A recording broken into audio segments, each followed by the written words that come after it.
imagem, hoje sem a augusta presença da doutora Edileide, que sempre faz falta, mas especialmente hoje, que eu queria prestar uma homenagem, porque o Mioca Imagem se transformou num dos pontos fortes do Dante, reconhecido até em organizações nacionais. Isso é muito legal.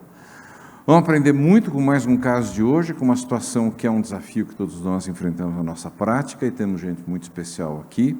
Começa pelo doutor Eduardo Sasaki, ao meu este lado aqui. Eu me prometi que não vou falar direita e esquerda para ninguém achar que eu estou fazendo conotações políticas, Eduardo, que está hoje com a difícil missão de representar a doutora Edileide. Desse outro lado, o doutor Paul, e ao lado dele, a sempre sábia e definidora de casos, doutora Mariana. A plateia é tão qualificada quanto quem está aqui em cima, tem o Meuri, tem uma Samira, quero registrar e agradecer a presença de vocês.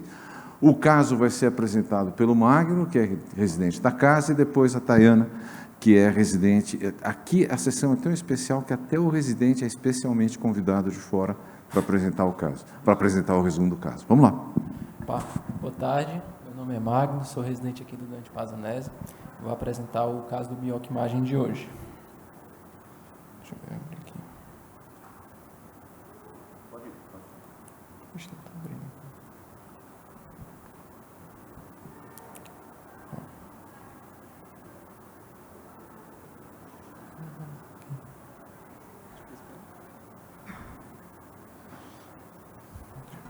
Eu acho que é uma breve dificuldade técnica. Não, pode ir mostrando, vamos mostrando aqui, daqui a pouquinho a gente para. Vamos começando o caso.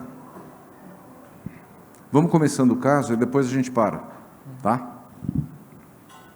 Aproveitar que a doutora Ioná chegou agora, a gente vai começar o caso então. Pode soltar os slides, daqui a pouquinho a gente faz um intervalo para vocês mexerem em cima. Isso. Vamos lá, Magno, pode seguir. Magno deve ser meu primo, Magno. Pronto. O caso é de uma paciente de 42 anos, MCS, do sexo feminino, de antecedentes pessoais, uma paciente ex-tabagista, 6 anos março, e tinha uma história de um problema no coração prévio. Fazia um segmento recente com cardiologista externo, estava em uso de espironolactona, metoprolol, enalapril, furosemida e simvastatina.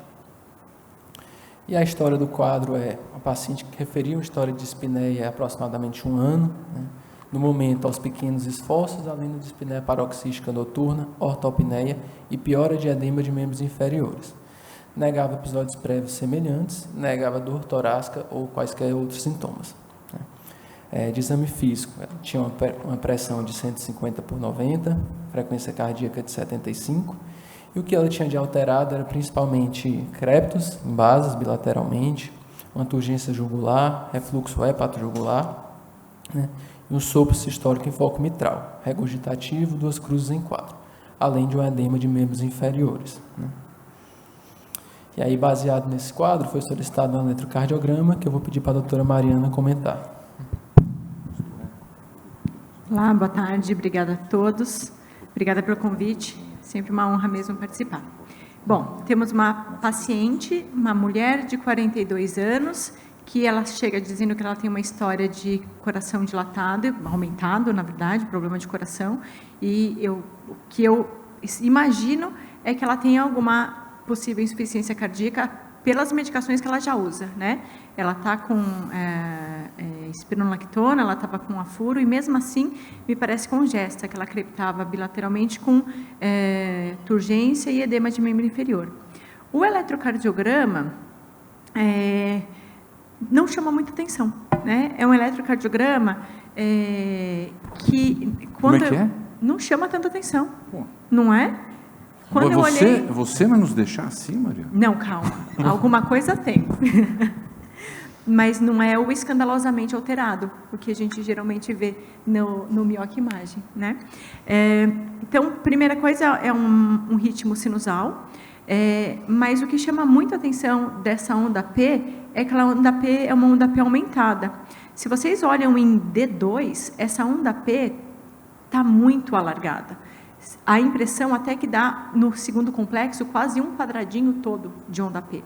parece que o segmento PR dessa paciente acaba sendo até mais estreito, e ele não é estreito por conta do intervalo PR curto, mas porque, por causa de um segmento PR, porque a onda P está muito aumentada. E ela, de certa forma, ela faz, quando a gente olha lá em D2 longo, ela está um pouco bífida. Então, me pensando que eu tenho alguma coisa, já uma miopatia atrial dessa paciente. E quando a gente olha em V1 ela tem MORRIS, e esse MORRIS chega em V2 também. Desprezem o terceiro complexo lá de V2, que ela tem uma interferência, mas ela tem uma onda P realmente aumentada, tanto de sobrecarga de átrio esquerdo, como de bloqueio interatrial.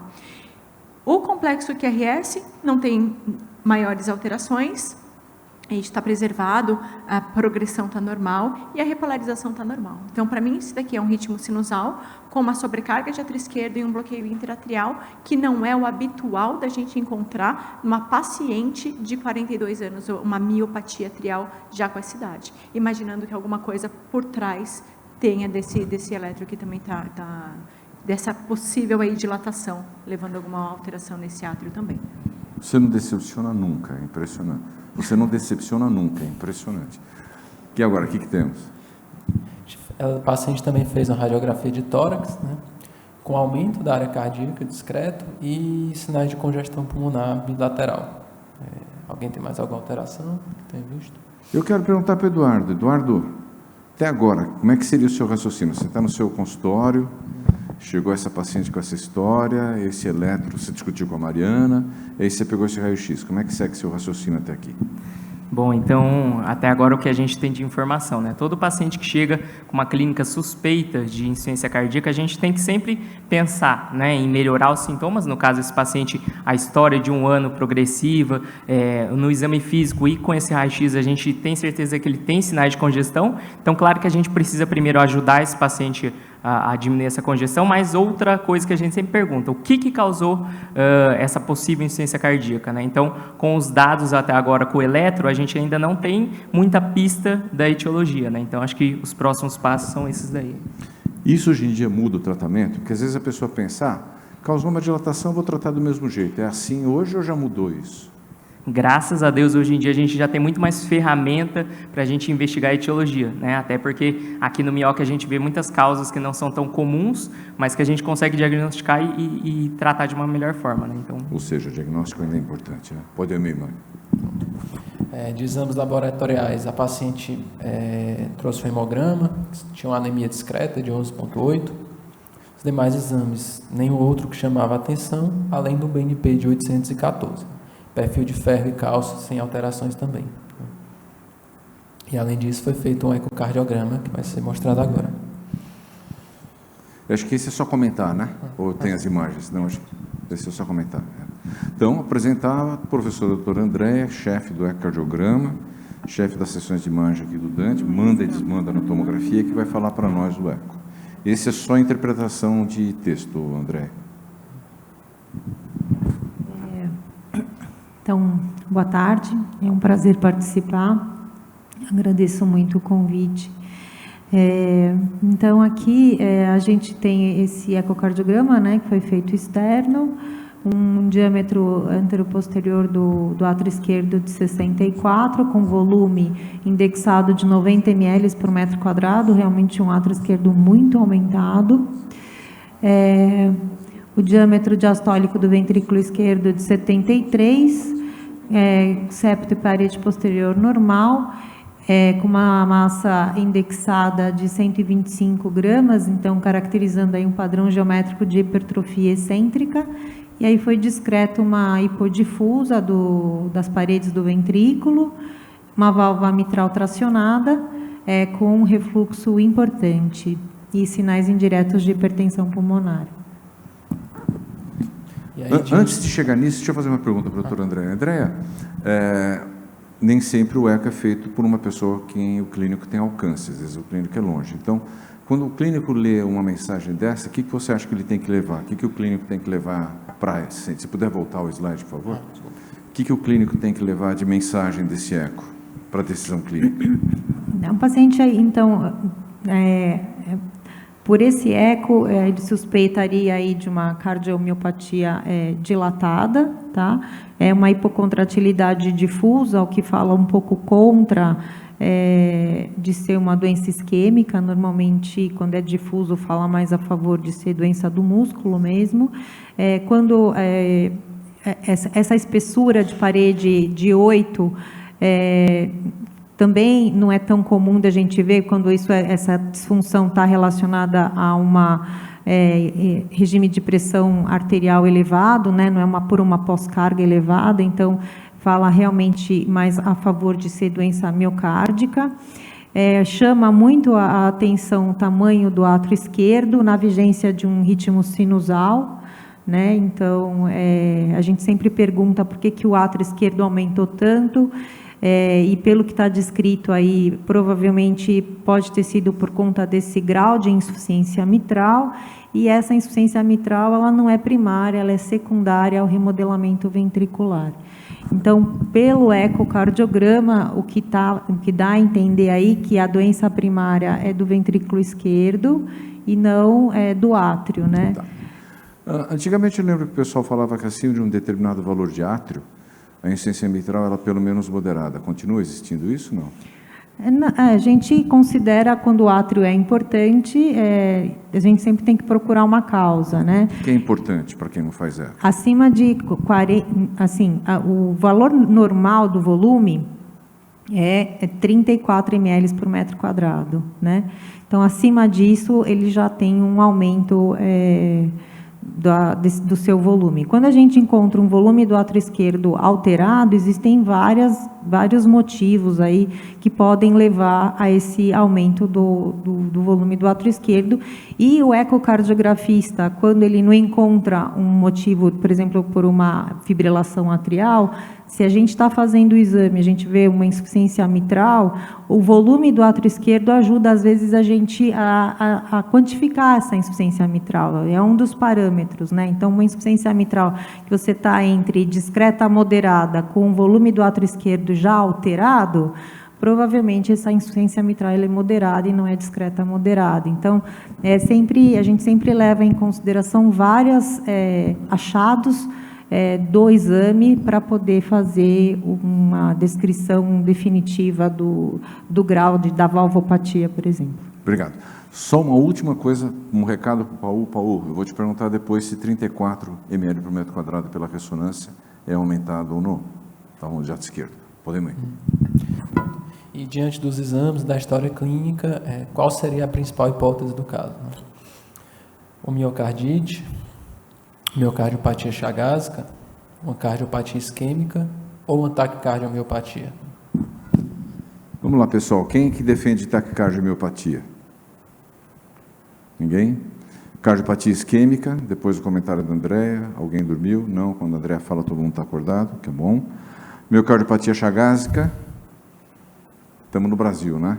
Concorda, Ioná? Você pensaria também em Chagas para esse paciente, ou você ia pensar em miocardite, ou nenhuma das anteriores?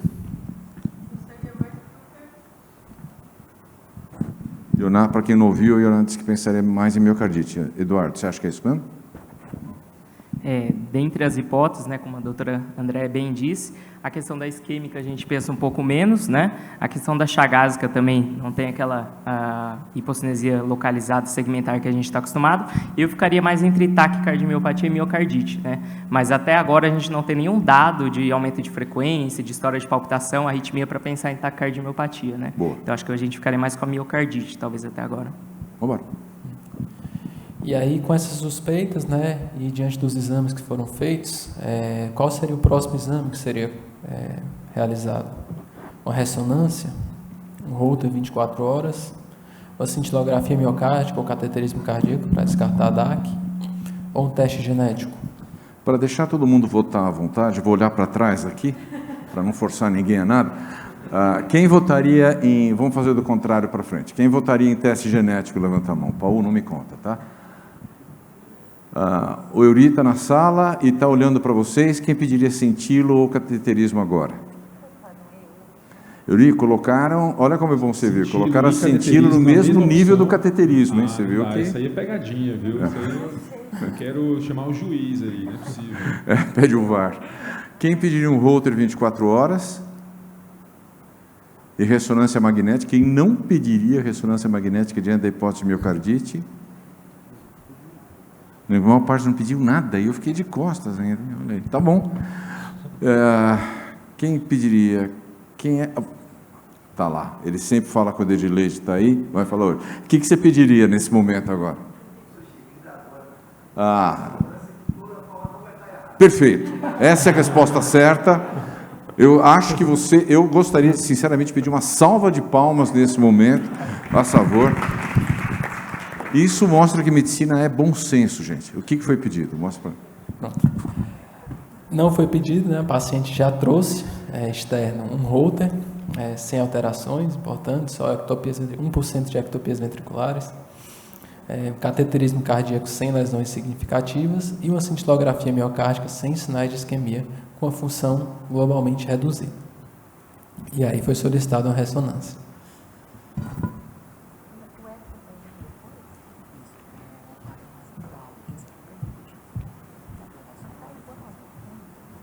Boa tarde, um prazer sempre compartilhar com todo mundo aqui, prazer imenso.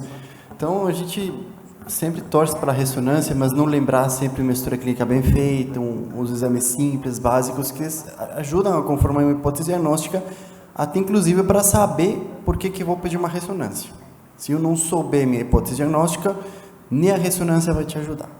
Tá? Então, começando com nossas imagens aqui, sempre localizadoras, a gente vê no seu coração, faz a programação do exame, já chama atenção esses sinais de congestão, vocês veem que a relação de vaso com a periferia é maior, área cardíaca aumentada. Mas por que a gente gosta tanto dessa imagem que não tem movimento, que não é tão linda como que a gente está acostumado a ver? Porque ela nos traz informações além do coração. Então vejam aqui, esse jato de eficiência acabou sendo até tirado uma foto aqui, mas vejam o seguinte, vejam essa congestão pulmonar, vejam essa dilatação da pulmonar. Então a gente está vendo outras coisas além que falam que essa cardiomiopatia provavelmente não é de agora, já tem alguma evolução. E não só isso, se a gente prestar atenção, vejam essa desproporção entre gordura e músculo. Então, será que está evoluindo mal? Será que a gente não está prestando atenção nas outras coisas do paciente? Que o paciente não tem reserva muscular nenhuma, uma paciente jovem de 40 anos, com uma camada de gordura muito interessante. Então, partindo agora ao que interessa, o coração, vejam o jato de regurgitação mitral importante, vejam como esse refluxo chega a atingir, inclusive, até a porção posterior do átrio esquerdo. Então, vejam, inclusive, o septo interatrial abalado para o átrio direito, uma imagem muito interessante. Isso, não se assustem com isso não, é um artefato, tá? Pode ser melhorado, dependendo de alguns casos. Infelizmente, é mais frequente em máquinas que têm um campo magnético mais forte. Mas isso não impede de a gente analisar com muito carinho essa imagem e observar que, inclusive, o que a Andrea tinha falado, o jato é mais centralizado. A gente percebe que esse fluxo preto vai no meio, certo? Então, as câmaras cardíacas do ventrículo esquerdo e o átrio são dilatados, a função deu discretamente reduzida, tá? Mas agora que a gente está vendo a função, não só lembrar de ver também a sístole, senão vai ver também a diástole. Então, essa imagem enche o curto, infelizmente com os artefatos que comentei para vocês, mas dá para a gente entender que não tem alteração segmentar.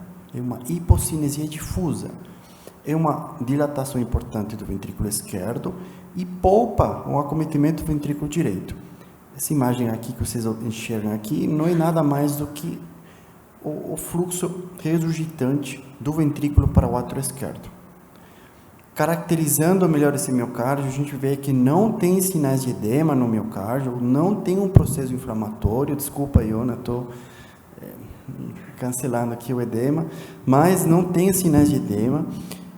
Vejam aqui como tem, ao contrário de brilhar o miocárdio, já brilha o parênquima pulmonar, denotando sim esse grau de discreta congestão, inclusive pela ressonância magnética. Vejam como o líquido fica branco e o estômago aqui deve ter tomado um pouco de líquido, só para vocês entenderem a física dessa técnica, né? A gente não fica assim, faz injeção de contraste e espera um tempo para adquirir a imagem de riacho tardio. O que é essa imagem de riacho tardio? O miocárdio normal fica preto. Áreas brancas e uma alteração na eliminação, no washout desse realce tardio. No caso dos pacientes, a gente vê que o miocárdio, embora a cavidade esteja aumentada, tenha alteração difusa, a gente vê que não tem imagens características de realce tardio, tá? Não tem uma imagem suspeita de ter tido um realce, seja por miocardite, seja isquêmico. Então, isso já é uma informação muito importante. Como vocês vão ver na frente, o papel da ressonância magnética não é só para você cravar uma hipótese diagnóstica, você pode também afastar muitas hipóteses diagnósticas, e isso vai se encaixar com aquilo que você está avaliando no seu paciente, tá? Então, a gente vê que não tem realce biventricular e também não tem realce atrial. Então, é uma doença específica do miocárdio do ventrículo esquerdo. Mapa T1 discretamente alterado, lembrando que o mapa T1 enxerga coisas, a gente mede coisas que não são vistas pelo realce tardio, ou seja, a gente está procurando a presença de fibrose intersticial, ou seja, aquela fibrose que a gente não enxerga com nossos olhos. Pelos valores discretamente aumentados, mas que também não são específicos para alguma doença, porém já afastam algumas outras cardiomiopatias que costumam ter um valor de mapa mais baixo, hemocromatose, tração gordurosa, Fabry. Então, é muito importante esse papel da ressonância para avaliar e afastar outras hipóteses. Se vocês já sabem, mas a ressonância também consegue enxergar e medir o grau de suficiência das válvulas.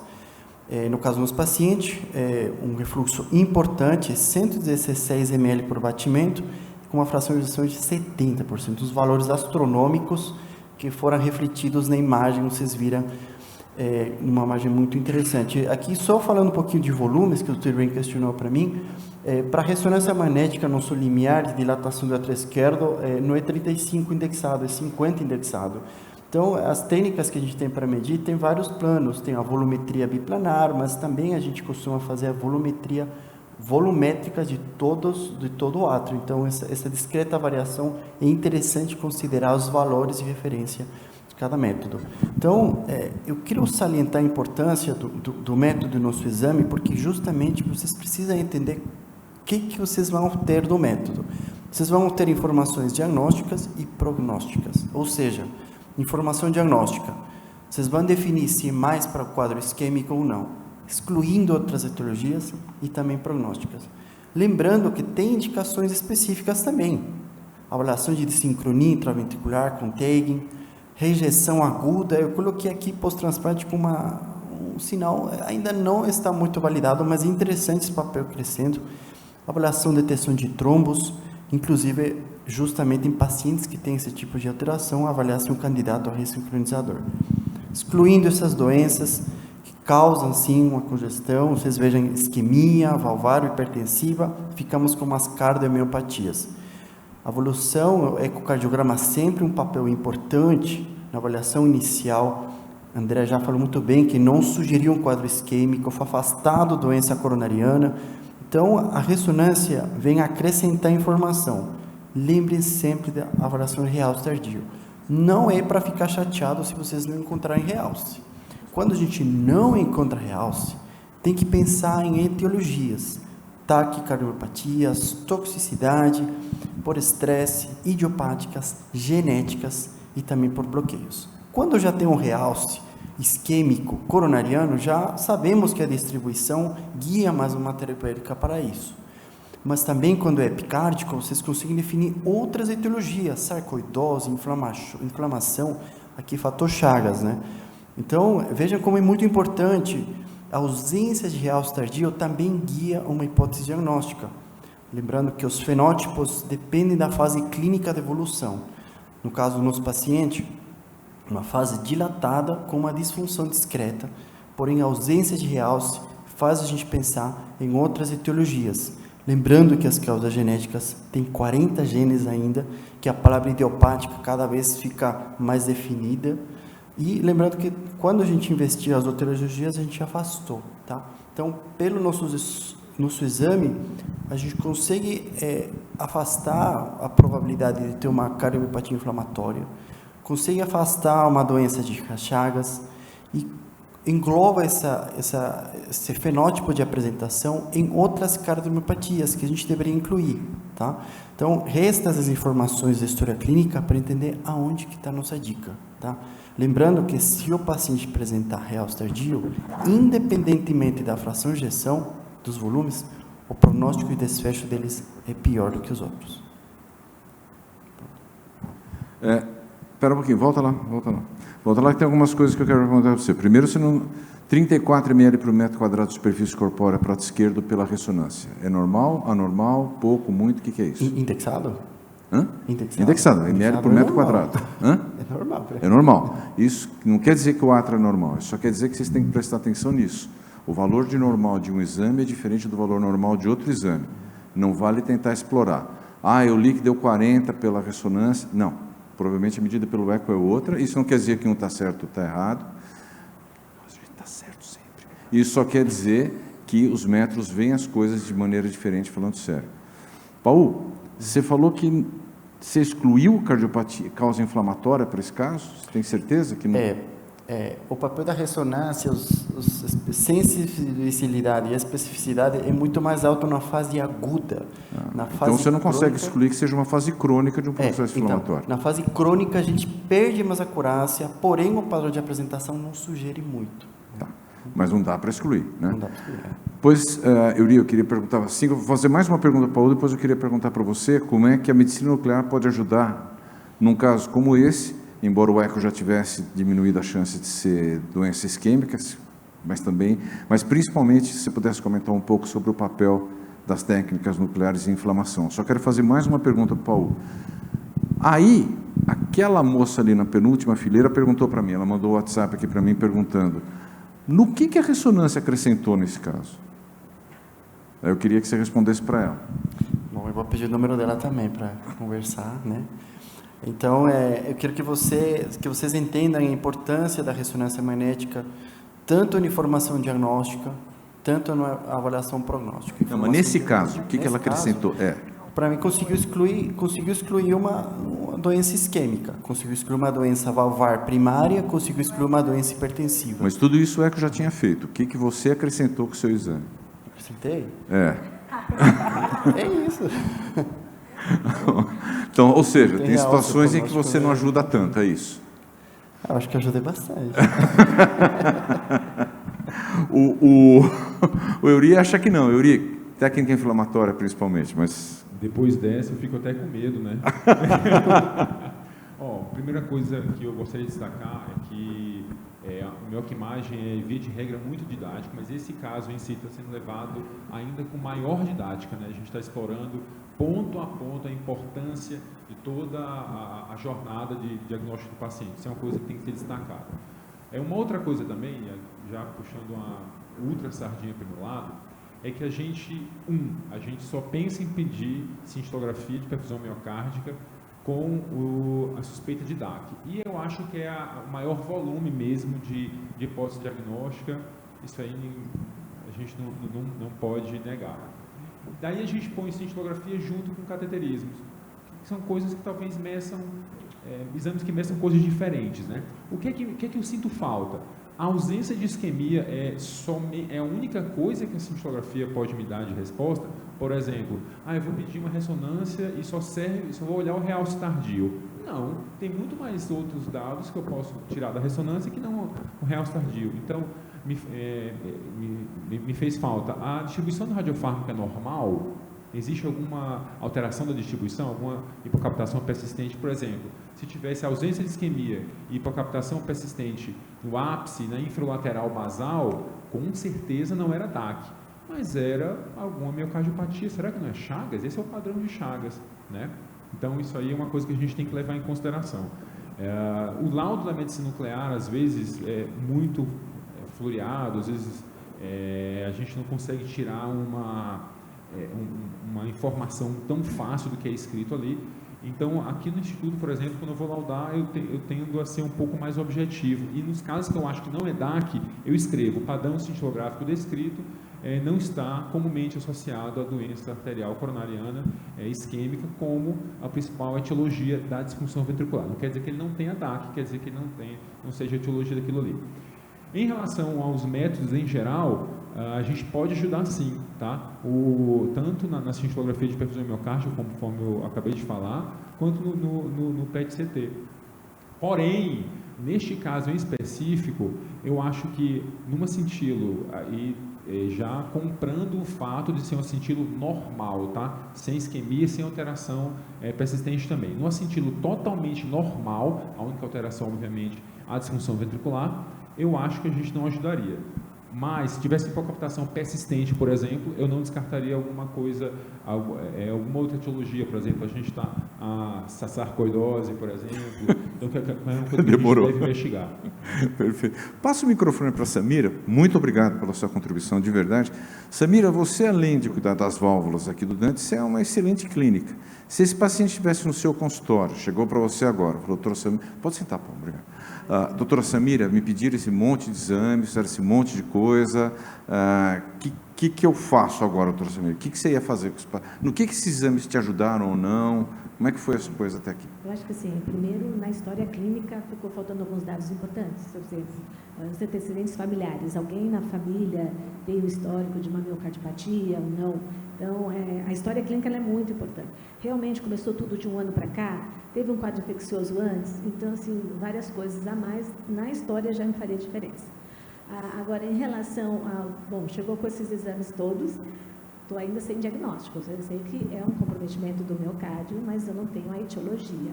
Sei que tem uma insuficiência mitral que vai perpetuar acelerar essa disfunção, porque vai virar um círculo vicioso, né? Vai dilatando mais, aumentando a insuficiência e seguir.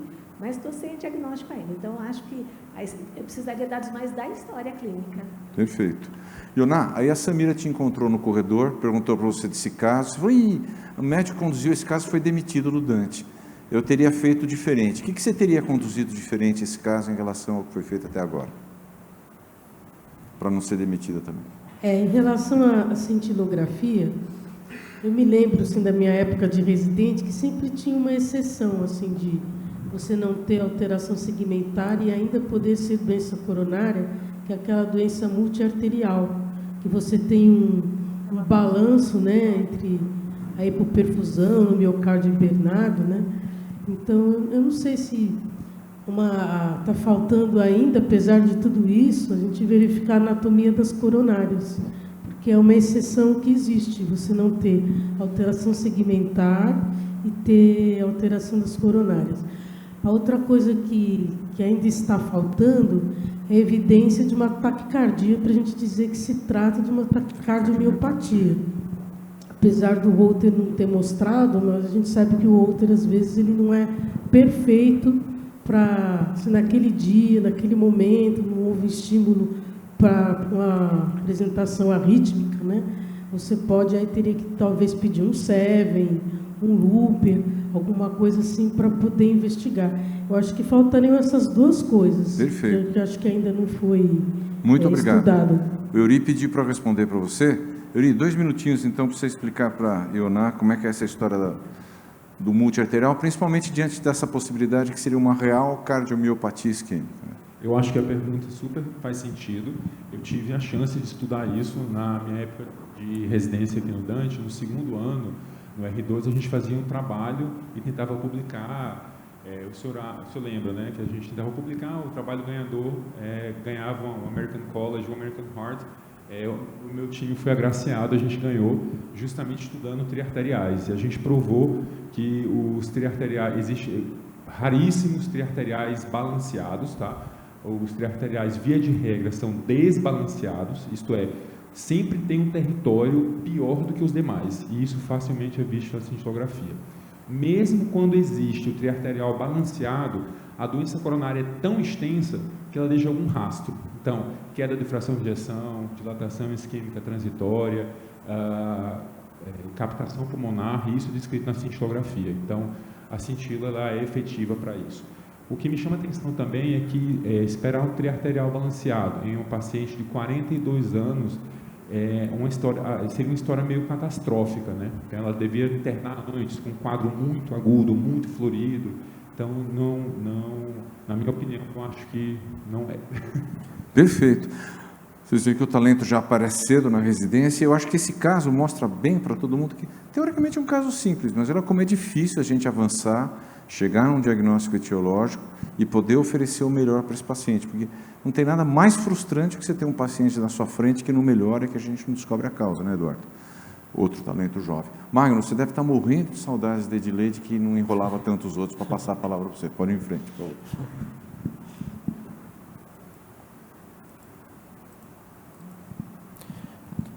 E aí, depois de todos esses exames, né, da história clínica, se vocês pudessem pedir mais uma informação ao paciente, qual seria? Né?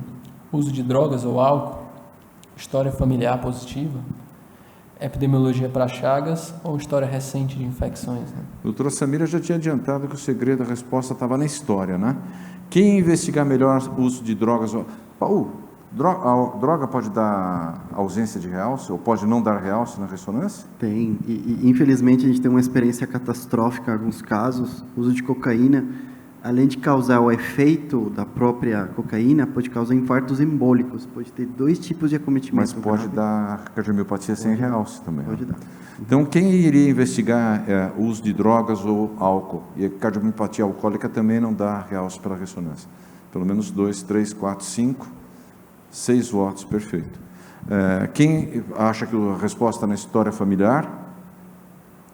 Olha aí, mais gente, 8 pessoas, 9. Agora que eu vi, minha visão periférica funcionou. Epidemiologia para Chagas, quem acha que faltou? Muito bem, mas você foi coerente, porque você tinha pensado que Chagas seria uma possibilidade e não é um negócio tão complexo. Acho muito coerente o seu raciocínio. E quem iria buscar a história recente de infecções? Olha, isso é uma coisa legal, pouca gente ter pedido, né, Eduardo? Me corrija se eu estiver errado, mas só em 20% dos casos a gente consegue relacionar a miocardite com um quadro infeccioso, né? 80% dos casos a gente não descobre, não é isso? Com certeza, né? Essa história da infecção recente ficou muito famosa com o Covid, né? Que a gente passou a prestar atenção mais se o paciente teve alguma infecção, um quadro gripal recente, né? Mas, como o Dr. Ibrahim disse, a maioria dos pacientes, eles têm uma infecção, resolvem e aí depois vem com um problema, né? Então, é difícil a gente diagnosticar temporalmente essa associação com as infecções, né? E pense em H1N1 também, acredite em mim, da miocardite. Pode ir em frente. Só acrescentando, né, já tinha sido feita sorologia para Chagas para a paciente e era negativa. E a paciente também não era etilista. Além disso, a gente trouxe também os eletrocardiogramas dos parentes da paciente, né? E a doutora Mariana... Vou convidar a doutora Mariana para comentar. O eletro está vindo depois da ressonância. Veja a importância que a sua participação aqui está tendo. Mas é do tio.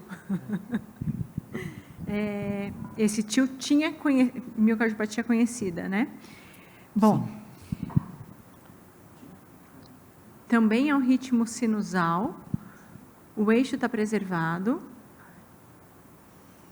tem um BAV de 1º grau, parece também um bloqueio interatrial com uma possível sobrecarga lá de átrio esquerdo, que tem uma fase negativa ainda. QRS está normal, um pouco mais alargado, acredito que... E está um alargado que não é nem de bloqueio de ramo direito, nem de bloqueio de ramo esquerdo. Então, muitas vezes a gente fala de bloqueios de fibras periféricas, de bloqueio focal. A definição de bloqueios de focal é uma coisa que não é tão bem estabelecida.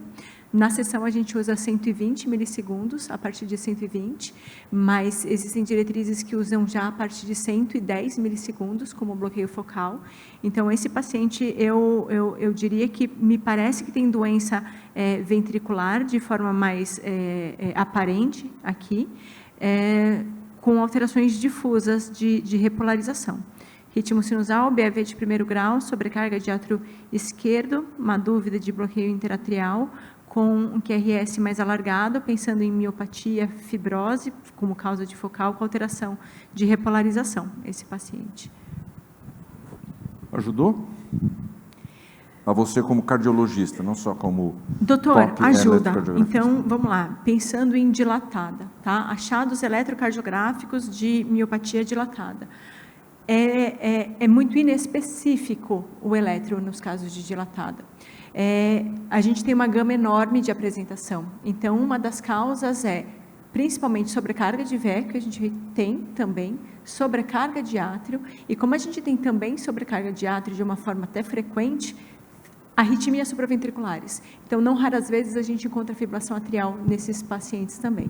Eles podem ter também bloqueio de ramos, bloqueios atrioventriculares, que entrariam aí como red flag para esses pacientes, mas de qualquer forma é muito inespecífica. Mas eu estou diante de uma paciente que conta uma história para a gente, que tem uma história pessoal, prévia, que tem uma alteração de eletro que a gente não sabe a causa, e chega um eletro com TIL, com cardiomiopatia, com alteração de eletro já.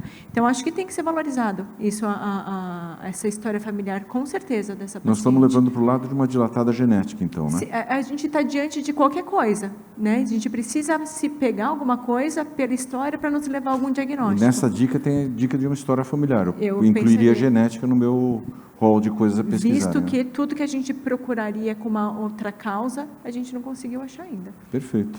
Vamos lá, Magno. Que é outro TIL sem cardiopatia conhecida. Esse não tem cardiopatia, devia procurar. Não tenho conhecido porque nunca foi em médico. Não tem conhecido porque não procurou. Mas esse paciente tem um ritmo sinusal, tem uma sobrecarga aí, nem tanto de átrio, o V1 está ruim, mas talvez um átrio esquerdo, mas tem de forma muito clara aí uma sobrecarga de ventrículo esquerdo, tanto por índices vários que vocês quiserem procurar, tanto do plano nas precordiais, como no plano frontal, e essa alteração de repolarização que me sugere, até me pensaria também uma secundária de sobrecarga de VE, mas onde ele está mais alterado é onde a gente nem tem tão alta amplitude do QRS em V5 e V6. Mas o diagnóstico desse eletro é ritmo sinusal, sobrecarga aí sugere sobrecarga de átrio esquerdo com uma sobrecarga de ventrículo esquerdo desse paciente. Cada vez mais genética, né, Magno? Vamos em frente. E aí, recoletando a história familiar da paciente, né? Ela tinha uma mãe falecida aos 54 anos com história de miocardiopatia dilatada, um irmão falecido aos 30 anos com história de miocardiopatia dilatada, suspeita de miocardiopatia dilatada alcoólica, né? Um tio com 73 anos com história de miocardiopatia dilatada que realiza acompanhamento no nosso serviço, que foi mostrado o eletro dele. E aí, diante dessas informações, solicitar o teste genético seria importante nesse momento? Sim, e a gente iria explicar o motivo, ou não, pois não mudaria a conduta da paciente, no caso. Eu não vou nem perguntar, porque se alguém levantar a mão na letra B ou não levantar na A, é porque a pessoa estava dormindo. Então, não vamos expor a pessoa ao vexame. Pode seguir. E aí, qual teste seria solicitado? Um painel genético, o exoma, o genoma ou o Sanger? Ou não sei, né? Mas eu gostaria muito de saber. Quem não levantaria a mão no E? Genética acho que é uma das coisas mais discutidas e menos conhecidas. Eduardo, qual que você levantaria a mão? Então, assim, só para a gente responder a pergunta prévia, né? Nesse momento é fundamental o teste genético, né? Então, assim, para 3 coisas principalmente. Primeiro, para o diagnóstico, né? Cada vez mais a gente está vendo que, com o avanço da genética, a gente consegue ver algumas alterações que já são descritas, alguns fenótipos, né? Então, se a gente acha alguma mutação genética e já é descrito na literatura alguma alteração, a gente já faz o diagnóstico. E, se não, a gente começa a pensar em causas raras que lá na frente outras pessoas vão fazer o diagnóstico também. Para prognóstico, né? Então, é importante porque a gente já conhece algumas mutações que têm uma evolução um pouco pior, algumas arritmias malignas, a gente às vezes tem até que colocar CDI, né, só pela mutação descrita, e para aconselhamento familiar, né? Então, pedir o teste genético é mais do que fundamental agora. Então, falando um pouquinho agora das alternativas, que é algo que a gente não tem tão comum assim, né? O painel genético, quando a gente fala em painel, é um conjunto de genes que, assim, se a gente está pensando em alguma hipótese, eu estou pensando se o paciente tem alguma dislipidemia familiar, alguma doença de aorta ou miocardiopatia, eu vou pedir o painel genético, porque ele vai pegar aqueles genes que geralmente são associados à sua suspeita, tá? É mais básico. O exoma é um exame mais completo, então ele pega tudo que o painel tem, né, e ele também descreve genes associados a outras doenças genéticas. Então, assim, oncológica, endocrinológica, ele é mais completo, né? E o mais completo de todos seria o genoma, né, que ele avalia todo o material genético, então os exons, os introns, mas assim, o genoma acaba sendo muito mais caro, né, então a gente reserva mais para a parte de estudo mesmo para a gente, né? E o Sanger, que é a D, é um exame que a gente usa muito, e nesse caso foi o exame que a gente fez na paciente, né? Então, a partir do momento que a gente procura alguma mutação, né, a gente pede um exoma, geralmente, para o caso índice, né, o caso do paciente que chega para a gente. E se a gente encontra alguma alteração, né, no exoma, aí a gente vai investigar os familiares com o Sanger, né, que ele pega aquela mutação genética, ele vai pesquisar se tem alteração ou não, né? Isso a gente reduz os custos e geralmente a gente é assertivo nisso, né? Então a gente começaria, muito legal a sua explicação, muito legal mesmo. Então agora a gente pediria o B, a gente pediria um exoma para esse paciente, que é o caso índice. No caso, desse caso, o tio, aquele que teve eletrocardiopatia, foi o que a gente pediu o exoma, tá? Na paciente descrita que a gente apresentou, a gente pediu a D, que é o Sanger.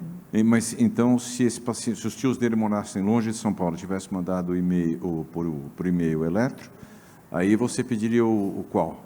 A gente pediria o exoma, né? Eu forço até você responder o que eu quero, é impressionante. Vamos em frente. Doutor, desculpe a ignorância. Por que não indicaram primeiro um painel genético?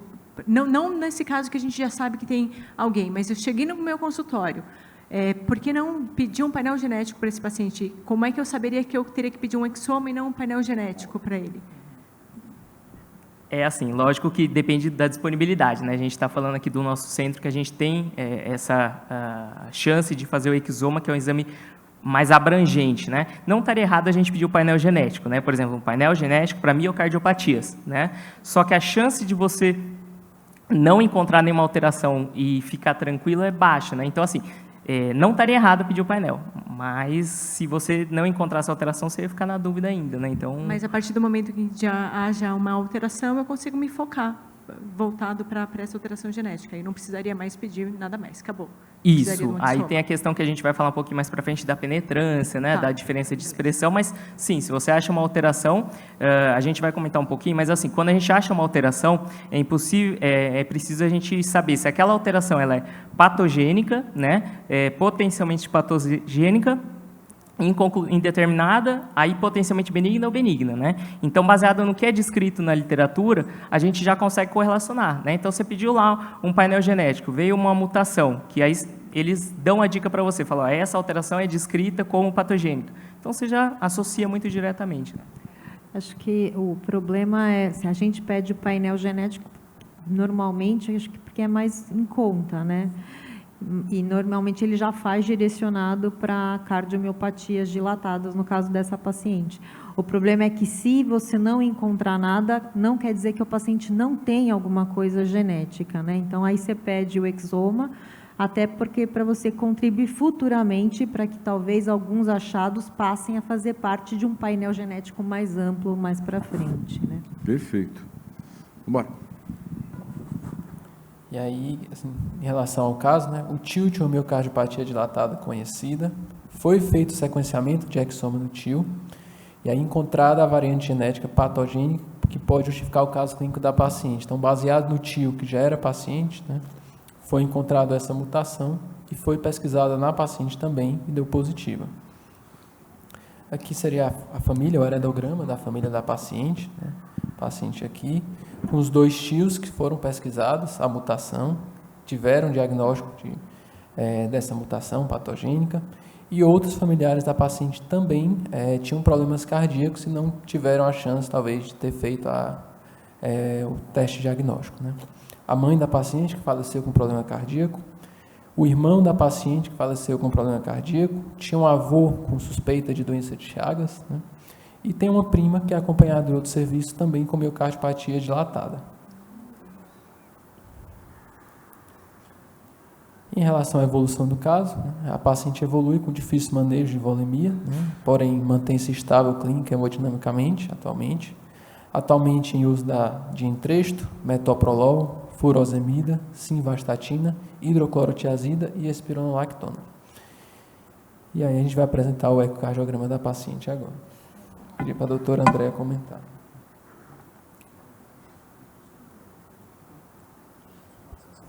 Bom, vamos lá. O ecocardiograma foi feito recentemente e é muito parecido com o eco que ela já tinha, tá? Então, é mais para a gente avaliar e para vocês verem as imagens, né? Então, aqui é um paresternal longitudinal, sem o mapeamento a cores e com o mapeamento a cores. Vejam que chama a atenção aqui o ventrículo esquerdo, dilatado, mas com uma certa contratilidade das paredes, é uma hipocontratilidade, mas contrai, não é aquele ventrículo paradão, né? A válvula mitral bastante tracionada, isso é o que mais chama a atenção. A gente pode até ver que a coaptação é muito tênue e chega até a fazer até uma certa falha de coaptação, justificando ali esse grau de insuficiência mitral que a gente está vendo. Na avaliação da contratilidade segmentar, então aqui a gente tem 4 câmaras, 2 câmaras e 3 câmaras. Vejam como o ventrículo esquerdo, ele perde aquele formato, né, que a gente estuda de elipsoide de revolução, é um ventrículo com índice de esfericidade bastante alto, então ficou um ventrículo globoso. Apesar da dilatação que esse ventrículo tem, a gente tem contratilidade, né, é uma disfunção de uma fração de ejeção 42%, é uma disfunção discreta. Então, esse caso, para a gente, é bastante interessante para o ecocardiografista, eu acho, porque, normalmente, quando a gente vê uma dilatação desse tamanho, em pacientes que são isquêmicos e até pacientes chagássicos, a gente não tem essa contratilidade. Normalmente, você vê aquele ventrículo bem parado mesmo, né? Até na miocardite aguda também, é um ventrículo mais parado, uma parede que uma fração de ejeção bem menor. Essa paciente, a despeito da dilatação, ela tem uma disfunção sistólica discreta. O que chama atenção também nessas imagens é o tamanho do átrio esquerdo, né? Um átrio esquerdo bastante grande, ele chega a ser a maior cavidade, inclusive, do coração da paciente. Esse septo interatrial bastante abaulado para o lado direito, tá? E justificando ali, neste caso, a tração das cúspides pelo remodelamento ventricular e a dilatação do anel pela dilatação do átrio. Então, essa mitral realmente uma mitral secundária, né, insuficiência mitral, ao remodelamento cardíaco. O strain longitudinal global ficou de 14,6%, o valor normal é acima de 18%, tá?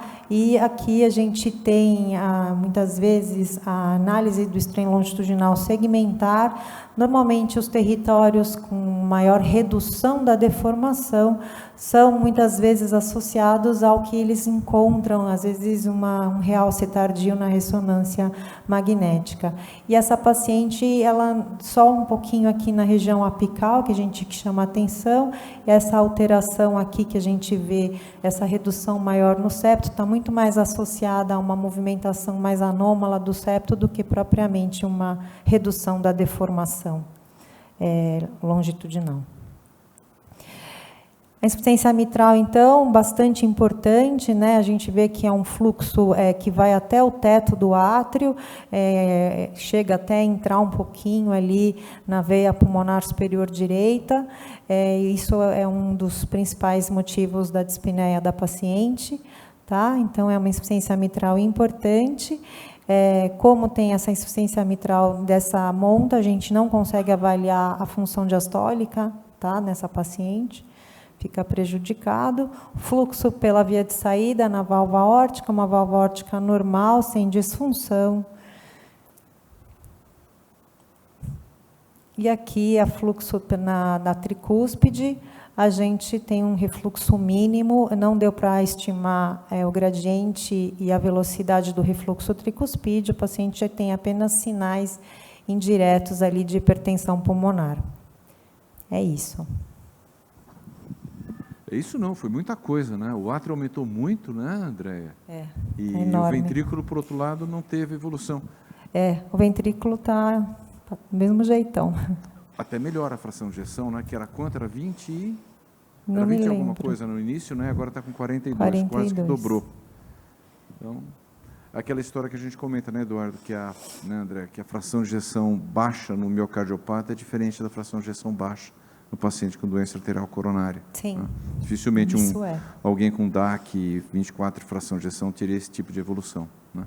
Valvular é mais parecido com DAC, né, Samira? Eu acho que é o músculo, né? Na DAC, o músculo realmente morreu. Você pode dar medicação que for, ele não vai voltar. É diferente nesse quadro, né? Obrigado. E ela tem uma EM aí que perpetua até a descompensação. Então, não seria um caso de indicação cirúrgica, não é uma insuficiência mitral primária, secundária, mas, de repente, o mitraclip seria uma indicação para essa paciente. Eu acho que ela leu minha mente, eu ia te perguntar mesmo. Isso. Seria uma coisa a pensar, né? Sim, sim. Ela é bem a clássica indicação do mitraclip. Claro que não vai mudar a história natural da doença, mas vai melhorar muito a classe funcional da paciente. Porque o problema é a miocardiopatia, né? A doença do ventrículo. Mas eu acho que seria a preocupação, às vezes, é tirar o escape do VE, né? Mas assim, eu acho que ela se beneficiaria com mitraclip, que a gente não tem no nosso serviço, né, Andréa? A gente não tem, teria que avaliar os parâmetros para elegibilidade, né, de colocar o clipe. Essa paciente tem um aspecto da mitral que preocupa um pouquinho, se a gente for ver a cúspide posterior, é bem curtinha. Então, às vezes, fica difícil de pegar o clipe ali no P2. Mas não custa a gente dar uma olhadinha, né, com mais carinho. Mas, assim, olhando bem, a gente vê que é tão grande a tração e a cúspide posterior dela é mais curta, né, bem mais curta. Então, talvez não seja um bom caso também. Excelente, pode ir, mano. E aqui, resumindo o caso, né?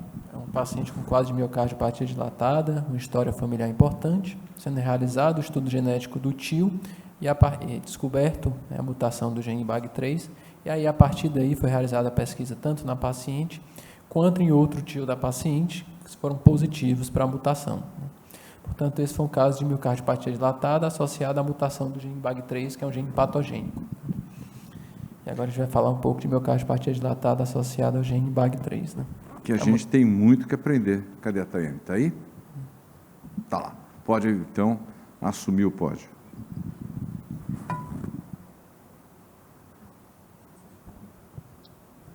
Olá, boa tarde. Meu nome é Tayane, sou residente do 2º ano de Clínica Médica do Complexo Hospitalar Padre Bento de Guarulhos. Estou acompanhando o serviço de miocardiopatia esse mês e fui convidada a fazer essa apresentação para vocês. A gente vai conversar um pouquinho, então, sobre o nosso caso, que é a miocardiopatia dilatada associada à mutação do gene BAG3. A miocardiopatia dilatada é uma doença que você tem a dilatação do ventrículo esquerdo e, consequentemente, uma redução da fração de ejeção, na ausência de causas secundárias mais comuns, como isquemia, hipertensão, valvopatias primárias e cardiopatias congênitas. É uma doença relativamente comum, tem uma prevalência que varia de 1 para 250 até 1 para 500 na população em geral. E é a principal causa de indicação de transplante cardíaco, principalmente em pacientes jovens no mundo. Quando você não consegue definir bem a etiologia da miocardiopatia dilatada, é importante você fazer o estudo genético desses pacientes, né? Em até 40% deles, você consegue encontrar uma variante genética que pode ser patogênica ou provavelmente patogênica e que poderia explicar, né, o fenótipo cardíaco, a doença do paciente. A maioria dos genes não causa exclusivamente um fenótipo e pode estar associada a outras cardiopatias e até com sobreposição. Então, até com cardiomiopatia hipertrófica, arritmogênica ou canalopatias associadas. E é fundamental, né, a gente conseguir identificar essa variante para reforçar o diagnóstico, também o acompanhamento e o prognóstico desses pacientes e também poder fazer o rastreio familiar de pacientes assintomáticos, possibilitando um diagnóstico e um tratamento precoce. Falando um pouquinho sobre o BAG3, ele é um gene que decodifica uma proteína que atua em diversos locais, né, da célula. Ela interage com a actina, ajuda a estabilizar o miócito, atua na estabilização do sarcômero, na estabilidade também mitocondrial. Ele atua na regulação dos canais de cálcio para contração e também tem atuações antiapoptóticas e regulação da autofagia celular. É uma herança autossômica dominante, com penetrância incompleta, ou seja, tem uma expressividade variável. Então, nem todos os pacientes com essa mutação vão desenvolver a doença, e daqueles que desenvolvem a doença, a apresentação clínica pode variar em termos de gravidade. A prevalência estimada é que dos pacientes com miocardiopatia dilatada, idiopática, entre 2 a 3,5% desses pacientes possam ter essa mutação, e ela está principalmente associada à miocardiopatia dilatada e também à miopatia miofibrilar, que acomete musculatura esquelética, que pode ser também a questão da nossa paciente, que foi o comentário da ressonância, né? Esse é o principal estudo que a gente tem atualmente sobre essa etiologia. Tá? Ele foi um coorte multicêntrico prospectivo, publicado em 2018. E o que ele avaliou? Ele acompanhou 129 pacientes com confirmação que eram portadores desse gene e acompanhou esses pacientes por 38 semanas. No início do estudo, 74 pacientes já tinham o diagnóstico da miocardiopatia dilatada, ou seja, 57%. E durante o acompanhamento, 12 pacientes receberam esse diagnóstico, ou seja, aumentou para 68% do total, e foi um aumento de 9%. Tá? Se a gente analisa só os pacientes acima de 40 anos, 80% dos pacientes tinham a miocardiopatia dilatada. Segundo o estudo, em termos de eletrocardiograma, a única alteração que teve significância estatística foi uma onda T negativa, que se apresentou em 34% dos pacientes. A incidência de eventos cardíacos são considerados morte súbita, morte por insuficiência cardíaca, necessidade de CDI, transplante cardíaco ou taquicardia ventricular sustentada, teve uma incidência de 5,1% ao ano. E, durante o estudo, 12 pacientes fizeram a colocação do CDI e 17 pacientes receberam transplante cardíaco. Esse gráfico do lado mostra para a gente como que estava o paciente, né, em relação à sua sintomatologia, sua classe funcional. Ao início do estudo, 43% dos pacientes estavam numa classe funcional NIHA 3 e 24% NIHA 2. Então, esse estudo concluiu que é uma doença que se manifesta em pacientes mais jovens, tendo uma média de idade de diagnóstico de 36,9 anos, né, com um desvio de 13 anos. Os pacientes que apresentaram os eventos cardíacos citados anteriormente eram aqueles que possuíam fração de ejeção mais reduzida, abaixo de 40, ou um maior volume ventricular esquerdo. E os pacientes que têm essa alteração genética e têm a miocardiopatia dilatada têm um maior risco de progredir para insuficiência cardíaca grave, sendo que o prognóstico é pior no sexo masculino. E foi observado que esses pacientes têm uma baixa resposta ao tratamento convencional para a insuficiência cardíaca. Durante o estudo, só 2,9% teve melhora na fração de ejeção durante o acompanhamento, e, em termos de sintomatologia, classe funcional, não teve significância estatística. E aí fica para a gente, né, a recomendação. A pesquisa do BAG3 ela não é padrão atualmente na análise genética. Então, é importante, né, a gente verificar se o nosso estudo inclui a BAG3 ou não, e, se mantida a suspeita, né, prosseguir a investigação. E esse estudo genético pode auxiliar no manejo familiar, definição etiológica, estratificar risco, e retardar também progressão de doença por meio da detecção precoce e medidas cabíveis. E aí eles deixam a sugestão, sempre que for investigar os pacientes, também fazer pelo menos um heredograma, considerando 3 gerações, para você ter uma análise melhor desses pacientes. É isso, muito obrigada.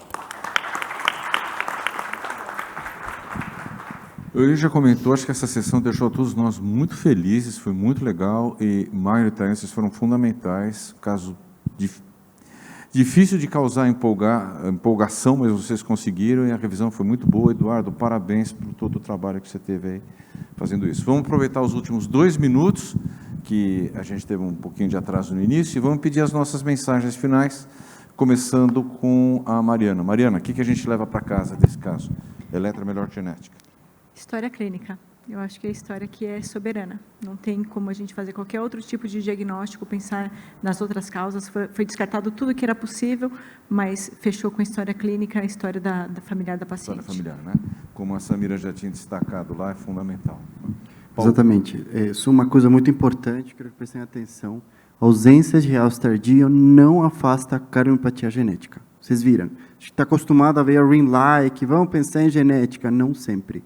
Sempre história clínica bem feita faz a gente pensar nos outros diagnósticos, que mesmo na ausência de realce tardio, é uma hipótese a ser considerada. Batendo a tecla sobre os mapas, sempre que vocês tiverem essa possibilidade de ser analisado, valorizem muito justamente para afastar essas outras causas. Não é que todo centro que tem essa vantagem, mas sempre tenha em mente o papel dos mapas também para afastar essas outras etiologias. Excelente. Andréia? Eu acho que um caso muito, muito interessante. Realmente, eu acho que a história é soberana, a história clínica. O ecocardiograma